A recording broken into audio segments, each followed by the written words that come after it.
bertemu lagi dengan Miss Tina di pembelajaran IPA. Untuk mempersingkat waktu, kita mulai saja ya.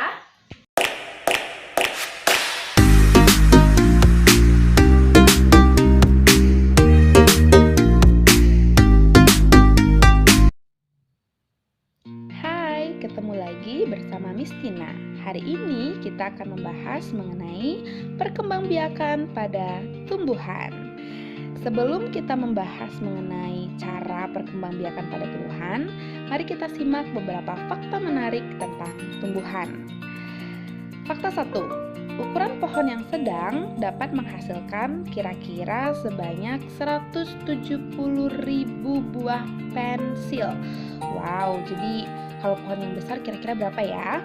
Kemudian fakta yang kedua, pohon bambu adalah tanaman yang mampu tumbuh tercepat, yaitu sekitar 35 inci per hari. Wah, jadi cocok dia menjadi tanaman paling tinggi mungkin ya. Kemudian stroberi mengandung sekitar 200 biji dan satu-satunya tanaman yang memiliki biji sampai di luar kuritnya. Ayo, siapa yang bisa hitung 200 biji stroberi? Kemudian terdapat sekitar 80.000 spesies tumbuhan yang dapat dimakan di seluruh permukaan bumi. Wah, kira-kira kita sudah makan semua belum ya? Yang terakhir, sekitar 68% spesies tumbuhan sudah mengalami kepunahan. Hal ini karena sekitar 80% hutan di bumi sudah dihancurkan baik oleh bencana alam ataupun aktivitas manusia. Wah, jadi kita harus mulai menjaga ya keberlangsungannya hutan di permukaan bumi ini. Oke, sekarang kita langsung saja menuju ke materi kita ya. Pada hari ini kita akan membahas mengenai cara perkembangbiakan tumbuhan. Yang kedua, perkembangbiakan generatif. Yang ketiga, penyerbukan. Dan yang keempat, perkembangbiakan vegetatif. Oke, kita mulai dengan cara perkembangbiakan tumbuhan. Nah, yang kita tahu, berkembang biak adalah merupakan ciri yang sangat penting bagi makhluk hidup ya. Karena dengan berkembang biak inilah mereka bisa menjaga kelestarian jenisnya. Jadi tumbuhan tidak akan punah kalau dia terus mampu berkembang biak. Cara tumbuhan berkembang biak ada dua, yaitu melalui cara generatif dan vegetatif. Oke, perkembangbiakan generatif ini terjadi akibat peleburan sel kelamin jantan dan sel kelamin betina pada tumbuhan. Nah, di bawah ini ada gambar. Di gambar ini menjelaskan tentang proses awal mula perkembangbiakan generatif. Jadi yang pertama terjadi adalah ketika serbuk sari menempel pada kepala putik. Kemudian karena sudah menempel akan terjadi fertilisasi atau peleburan sel kelamin dan nanti akan menghasilkan biji. Nah, biji inilah yang nanti bisa melakukan perkecambahan dan tumbuh menjadi tumbuhan baru hingga menjadi tumbuhan dewasa. Oke, ada yang masih ingat tidak ciri-ciri tumbuhan dewasa itu apa? Oke, kita akan coba lihat di slide berikutnya ya. Nah, di sini kita akan mempelajari bagian-bagian bunga. Kenapa bunga itu sangat penting bagi tumbuhan? Tadi kan kita sudah bahas tumbuhan dewasa. Nah, ketika tumbuhan itu dewasa, dia akan menghasilkan bunga. Bunga adalah organ yang sangat penting bagi tumbuhan. Karena pada bunga inilah terdapat sel kelamin pada tumbuhan. Kita akan coba nih analisis dulu bagian-bagian dari bunga. Kita mulai dari mahkota bunga. Jadi mahkota bunga ini adalah bagian yang sering kita lihat yang memiliki berbagai macam warna, yang begitu cantik ya. Warna-warna tersebut juga bisa menarik serangga yang ada di sekitarnya. Kemudian kita punya kepala putih, kita punya tangkai putih, kita punya kepala sari, kita punya bakal biji, dan kita punya kelopak bunga. Jadi jangan keliru antara mahkota bunga dengan kelopak bunga. Di kelopak bunga yang ada di bawah yang menyangga mahkota bunga ya. Kemudian yang kita sebut sebagai alat kelamin betina adalah kepala putih Dan yang kita sebut sebagai alat kelamin jantan adalah kepala sari yang nanti akan menghasilkan serbuk sari, ya. Oke. Nah, kita akan bahas sekarang mengenai proses penyerbukan. Setelah tadi menganalisa mengenai jenis-jenis kelamin pada bunga, kita akan melihat sekarang proses penyerbukan. Proses penyerbukan ini kita sering sebut dengan istilah polinasi, yaitu di mana ketika sel kelamin jantan atau serbuk sari jatuh pada sel kelamin betina atau kepala putik. Nah, polinasi ini bisa terjadi jika dibantu oleh hewan, angin, ataupun manusia. Dan ada 4 jenis penyerbukan. Ya, pertama ada penyerbukan sendiri, kemudian penyerbukan tetangga, kemudian penyerbukan silang, dan penyerbukan bastar. Nanti kita akan analisis nih, bagaimana kira-kira proses di antara keempat jenis penyerbukan ini. Oke. Pada gambar ini kalian bisa melihat ada 3 buah tanaman di sini. Jadi Miss Tina pakai tanaman kembang sepatu di sini ya. Jadi ada 3 buah pohon, di mana pohon 1 dan pohon 2 adalah merupakan pohon yang memiliki jenis dan varietas yang sama. Sedangkan pohon yang ketiga memiliki varietas yang berbeda. Bagaimana cara kita tahu dia memiliki varietas yang sama atau berbeda? Ya, jadi kalian bisa lihat dari ciri-cirinya. Kayak pohon yang 1 dengan yang nomor 2 itu kan memiliki bentuk bunga yang sama, warna bunga yang sama, bentuk daun yang sama ya. Sedangkan pohon yang ketiga memiliki bentuk bunga yang berbeda, warna berbeda, dan daun yang berbeda. Jadi jelas dia berbeda varietas. Dan kalian bisa melihat ada seekor kupu-kupu di sana ya. Jadi kupu-kupu hinggap di bunga kembang sepatu itu pasti ingin mencari nektar. Dan pastinya tidak cukup untuk kupu-kupu itu mencari nektar pada satu bunga. Jadi dia akan bergerak. Nah, ketika kupu-kupu ini bergerak, dia pasti akan membawa serbuk sari dari bunga yang pertama.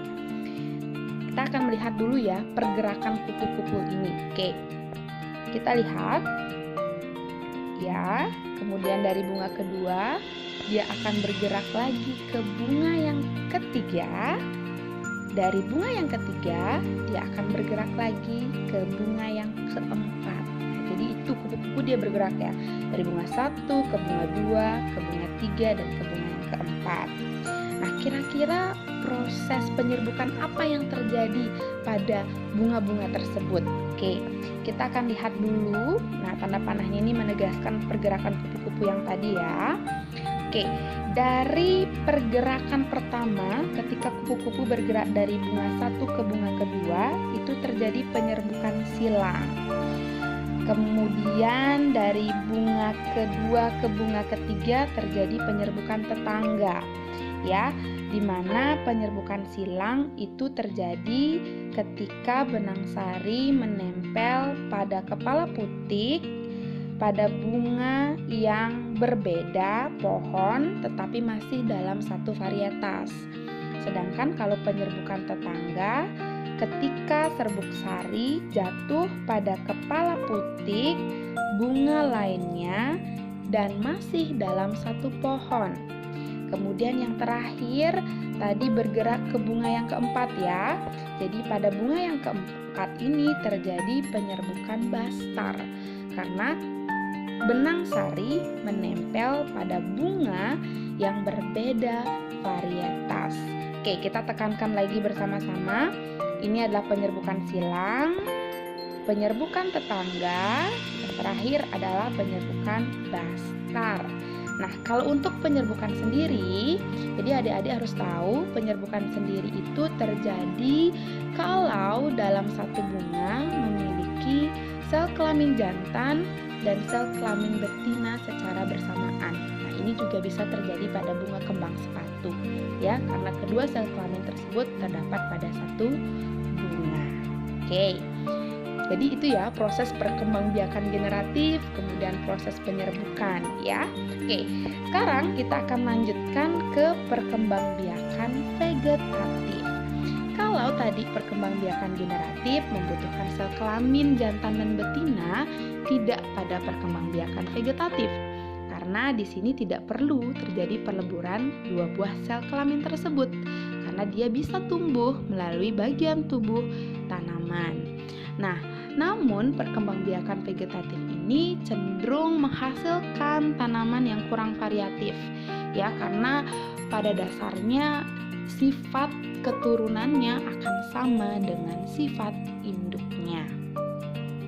Oke, kalau kita sudah bahas mengenai perkembangbiakan vegetatif, akan ada dua jenis perkembangbiakan vegetatif, yaitu secara alami dan secara buatan. Kalau secara alami di sini adalah perkembangbiakan tidak kawin yang terjadi secara sendiri, jadi tidak perlu dibantu oleh manusia. Ada beberapa jenis ya perkembangbiakan vegetatif alami. Pertama dengan tunas, itu pada tumbuhan pisang dan suji. Ada umbi lapis pada bawang merah, bawang putih, bawang bombay. Kemudian umbi batang pada kentang, ubi, misalkan ubi ungu, ya, ubi madu ya. Kemudian ada umbi akar. Nah, ini pada wortel, singkong dan lobak. Geragih ini pada stroberi dan rumput teki. Kemudian akar tinggal pada kunyit, jahe dan lengkuas. Jadi ini bumbu-bumbu dapur ya. Kalau spora terjadi pada lumut dan paku. Oke. Berikutnya kita akan bahas mengenai perkembangan biakan vegetatif buatan. Nah, jadi ini terjadi karena bantuan manusia. Juga ada beberapa cara loh ya. Pertama, cangkok. Nah, ini bisa pada tanaman mangga, rambutan. Ada setek batang pada singkong, mawar. Kemudian setek daun pada begonia, pada cocor bebek. Kemudian merunduk pada stroberi, bougainville. Okulasi atau menempel pada jeruk dan durian. Di sini ada beberapa keuntungan ya yang bisa dihasilkan dari perkembangbiakan vegetatif. 1. Menghasilkan tanaman yang memiliki sifat sama dengan induknya. Ini bisa menjadi keuntungan seandainya induknya memiliki kualitas yang baik atau kualitas super. Otomatis anakannya juga akan menghasilkan kualitas super kalau dikembangbiakan secara vegetatif. Yang kedua, menghasilkan tanaman baru dalam waktu yang lebih cepat. Jelas, karena tidak perlu terjadi proses penyerbukan, kemudian fertilisasi, kemudian perkecambahan. Dia tidak perlu melalui itu, tetapi dia bisa langsung tumbuh dari bagian tubuhnya ya. Jadi menarik ya. Oke, kemudian sekarang kita coba bandingkan bersama, friend. Jadi kira-kira bagaimana perkembangbiakan generatif dan bagaimana perkembangbiakan vegetatif. Sebenarnya kedua perkembangan biakan ini itu bisa sama-sama menghasilkan individu baru. Tetapi ciri individu yang dihasilkan pasti akan berbeda ya. Jadi kalau pada generatif itu perlu induk dua atau perlu dua jenis tanaman, dua buah tanaman maksudnya. Kemudian terjadi peleburan sel gamet. Sedangkan kalau pada perkembangbiakan vegetatif tidak perlu dua buah induk ya, cukup satu induk saja bisa. Kemudian kalau pada sel generatif keturunannya memiliki sifat yang beragam. Jadi ini akan menciptakan keanekaragaman yang baik ya. Sedangkan pada vegetatif keturunannya memiliki sifat yang sama. Jadi makanya dia kurang variatif ya. Kemudian generatif tumbuhan baru berasal dari biji, sedangkan vegetatif tumbuhan baru berasal dari bagian tubuh induknya. Nah, jadi itu perbandingan antara perkembangbiakan generatif dan vegetatif. Jadi mudah-mudahan dengan video ini kalian bisa memahami bagaimana tumbuhan berkembang biak, kemudian organ-organ reproduksi pada tumbuhan, dan kalian memahami antara perkembangbiakan generatif dan vegetatif. Jadi terima kasih telah menyaksikan video ini dan sampai ketemu di video berikutnya. Bye.